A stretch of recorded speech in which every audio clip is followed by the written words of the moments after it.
नमस्कार, स्वागत है आपका आपके अपने ही यूट्यूब चैनल खरमीर में। अभी वीएमओयू कोटा में जुलाई 20 और जनवरी 21 की डीलिस बिलिस के प्रैक्टिकल पेपर चल रही है। जिनकी जो पहली जो परीक्षा है वो 21 सितंबर 2022 से शुरू हो गई है और जिसके लिए 17 सितंबर 2022 को परीक्षा के लिए टाइम टेबल जारी किया गया था। उसमें ये बताया था कि जो पेपर होगा वो 1.5 घंटे का होगा, लेकिन उसमें ये नहीं बताया था कितने सवाल करने हैं कितने नहीं हल करने हैं। और उसके लिए मैंने ग्रुप में भी एक मैसेज डाला था कि अंदाजन आपको कितने सवाल करने होंगे। तो जैसा कि उसमें मैंने बताया था कि जो 3 घंटे का पेपर होता था उसमें आपको 30 सवाल हल करने होते थे, और जो 2 घंटे का पेपर उसके बाद कोरोना के बाद जैसे जुलाई 19 और जनवरी 20 का हुआ था उसमें 20 सवाल ही हल करने थे। और उसी रेशियो में हम देखें तो 3 घंटे में आपको 30 सवाल हल करने थे, तो 1.5 घंटे में आपको 15 सवाल हल करने होंगे। इस तरह का मैसेज मैंने भेज दिया था ग्रुपों में। तो कल जो पहला पेपर हुआ है बिलिस ग्रुप फर्स्ट का, जो मैंने भी दिया था, तो वो पूरा पेपर में कौन कौन से सवाल आए थे वो सवाल भी आपको बताऊंगा, सारा पैटर्न बताऊंगा। ये पैटर्न है डिलिस बिलिस दोनों के लिए समान है। फ़र्क इतना है कि जो डिलिस में 100 नंबर का पेपर होता है क्योंकि उसमें असाइनमेंट नहीं होते, और बिलिस में 70 नंबर का पेपर होता है क्योंकि 30 नंबर वो के असाइनमेंट्स होते हैं। और जो DLS-03 वर्गीकरण है, इसमें DDC और कोलन दोनों 35-35 नंबर की है। तो इस तरीके से 70 की मार्किंग होगी। और जो DLI से यानी डिप्लोमा वाले हैं उनके लिए 50-50 की यानी 50 की कोलन और 50 की DDC आएगी। और बिलिस में 35 की कोलन और 35 की DD आएगी। अब किस तरह का फॉर्मेट आ रहा है, कितने सवाल आ रहे हो, कितने आपको करने हैं, मतलब कुल मिला के आप DDC और कोलन को मिला के दोनों को मिला के आपको 14 सवाल करने, यानी कि 7 सवाल आपको कोलन में और 7 सवाल आपको DDC में करने। और कैसा पैटर्न आ रहा है, कैसे किस तरह के सवाल आएंगे उसको लेकर मैं आपको एक बूस्टर डोज भी तैयार करके दूंगा। हालांकि मैंने काफ़ी वीडियो बना रखी है, अगर वो आपने समझ लिए तो आपको दिक्कत तो नहीं आएगी। और ज़्यादा अब जैसे इस तरह का ये पेपर होगा लिखा हुआ, ऊपर आपको रोल नंबर स्कूल नंबर आप लिख देना। तो इसमें ये समय दे रखा है 1.5 घंटे पूर्णांक 70। अब ये नियम इस तरह से है, प्रश्नों के उत्तर आपको प्रश्न पत्र में ही लिखने हैं, यानी कि वो पेपर होगा उस सवाल के जस्ट नीचे ही उसका उत्तर लिखना है। और रफ कार्य यदि आप कुछ करना चाहते हैं तो उसके जस्ट पेपर के जस्ट पीछे एक पेज है, उसके दोनों तरफ रफ वर्क लिखा हो। आप जो भी रफ वर्क कुछ लिखना चाहते हैं तो आप लिख सकते हैं। पेपर 2 खंडों में अ और ब। अ भाग में जो द्विबिंदु वर्गीकरण है कोलन के सवाल रहेंगे, और ब भाग में जो DD से जो दशमलव वर्गीकरण है उसके सवाल रहेंगे। दोनों के जो खंडों के जो प्रश्न है वो निर्देशानुसार करने, वो निर्देश इसमें दिए होंगे। दशमलव वर्गीकरण तथा द्विबिंदु वर्गीकरण तथा दशमलव वर्गीकरण यानी कोलन और DDC प्रयोगार्थ उपलब्ध है। इस लाइन का अर्थ क्या है, अभी इसको लेकर बहुत सारे लोग कंफ्यूज रहते हैं, कुछ अलग अलग सलाहें देते हैं। मैं आपको ज़मीनी हकीकत बताता हूं कि कहने का मतलब ये है कि आपकी परीक्षा हॉल में DDC और कोलन वहां पर आपके एग्जाम हॉल में होगी, टेबल पर होगी। इसका मतलब क्या हुआ कि जो DDC है वो महंगी है, हर स्टूडेंट उसको खरीद नहीं पाता है, तो वो जो किताबें यूनिवर्सिटी की तरफ से उपलब्ध कराई जाती है। दूसरी बात कोलन है जो 300 रुपये का हर विद्यार्थी खरीद लेता है, उसको अपने स्तर पर तैयारी करता है। तो अब रही बात है कि कोलन हमें ले जानी है या नहीं ले जानी। कोलन सभी स्टूडेंट अपने घर से ले जा सकते हैं, लेकिन जो 2 ऐसे रीजनल सेंटर है जयपुर और कोटा, वहाँ पर ये जो किताबें उपलब्ध है ज़्यादा मात्रा में, यानी कि जितने भी स्टूडेंट जो डेली की परीक्षा दे उनको वो उपलब्ध करा सकें, तो वहाँ पर ये किताबें उपलब्ध कराई जाती दोनों। और अगर कोई लेकर जाना चाहता है तो उसको मना ही नहीं है। और बाकी सभी रीजनल सेंटर है जयपुर और कोटा को छोड़कर सभी रीजनल सेंटर पे स्टूडेंट को किताब ये कोलन लेकर ही जानी होगी, इसको देख कर ही करना होगा। तो ये चीज़ आपकी क्लियर हो गई। अब कई लोग कोलन खरीदें नहीं खरीदें तो वो तो आपकी इच्छा है, हम तो यही बता कि जब पढ़ना है तो आपको लेनी पड़ी, नहीं पढ़ना तो लेने की ज़रूरत नहीं है, सीधा सा कहते हैं। अब पहला जो खंड था वो द्विबिंदु वर्गीकरण इस तरह का आएगा, यानी इसमें पहला प्रश्न था निम्न में से किन्हीं 2 शीर्षकों को वर्गीकृत कीजिए, यानी कि ये पीछे जो 4-5 सवाल दे रखे हैं इनमें से कोई भी आपको 2 सवाल हल करने होंगे। और एक जो सवाल है 3.5 अंक का, यानी कि ये पहला जो प्रश्न है एक वर्गांक 3.5 अंक का, तो इसमें 2 आप वर्गांक बनाएंगे तो आपको 7 अंक मिलेंगे।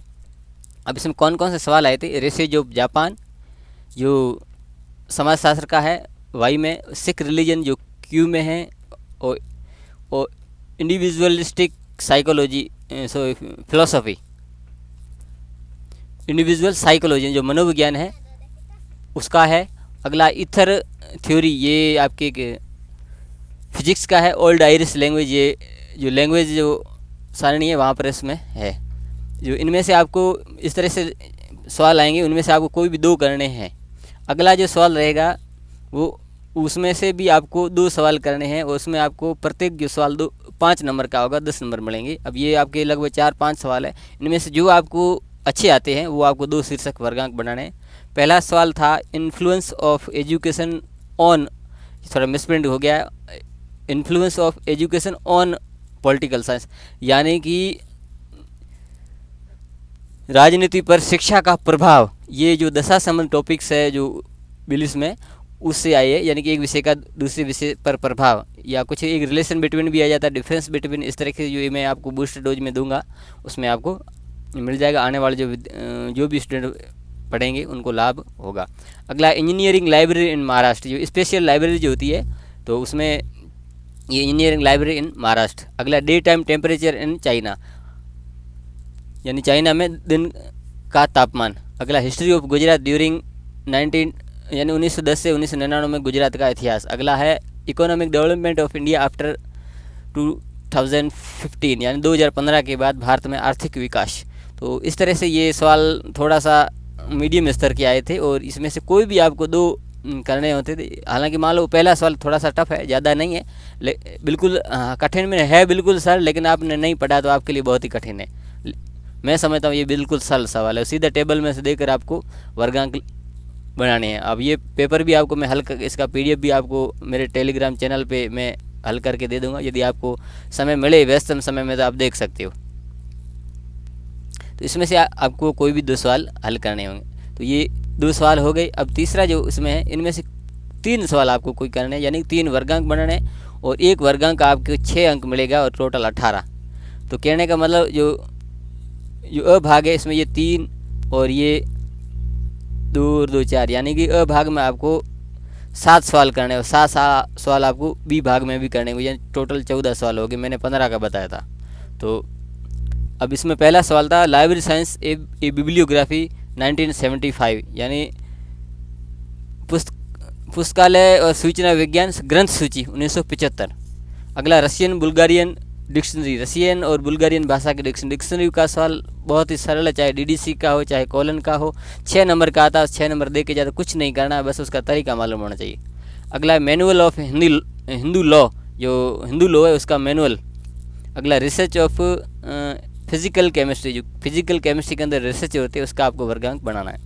अगला था जर्नल ऑफ पर्सनल मैनेजमेंट इन 1918, यानी 1998 के अंदर जो पर्सनल मैनेजमेंट एक पब्लिकेशन छपा था जर्नल उसका। तो इसमें आपको कोई भी 3 आराम से कर सकते हैं।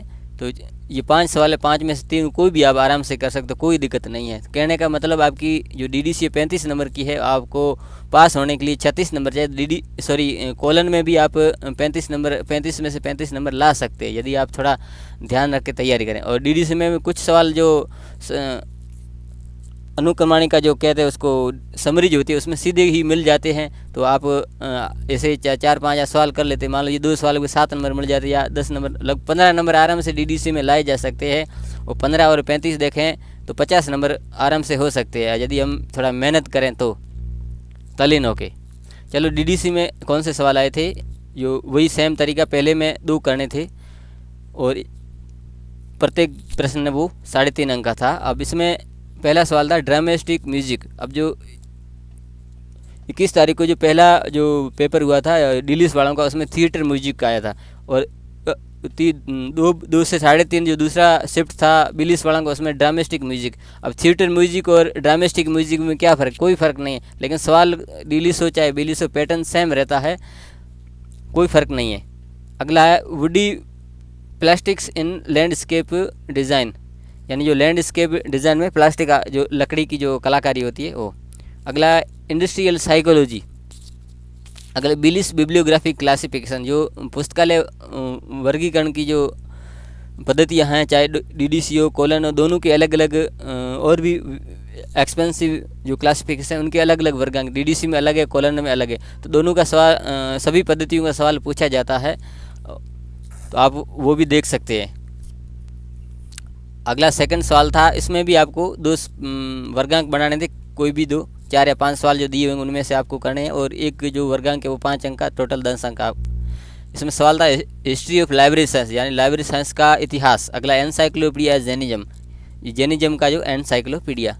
अगला सवाल था folk music of Orissa, Orissa का जो लोक संगीत है वो।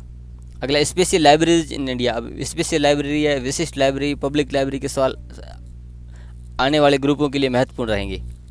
और अगला जो छठा सवाल था, लास्ट सवाल, इनमें से आपको कोई 3 शीर्षक हल करने थे और एक जो शीर्षक 6 अंक का था और ये 18 का था। तो इसमें कौन कौन से सवाल आए थे? पहला था meaning of Hindi words, journal of Russian poetry, और calculus for doctors, a study and teaching of Bengali language.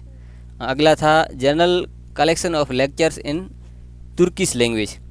तो इस तरह का ये पेपर आया था। देखो, इसमें कोई भी अपने आप में विद्वान नहीं है, कुछ चीज़ें मिलती है, कुछ चीज़ें नहीं मिलती है, लेकिन पैटर्न इतना सरल बना दिया गया, आप कोई भी वर्गांक ढूंढ सकते हो, बना सकते हो, यदि आपने ठीक ढंग से पढ़ाई की है तो।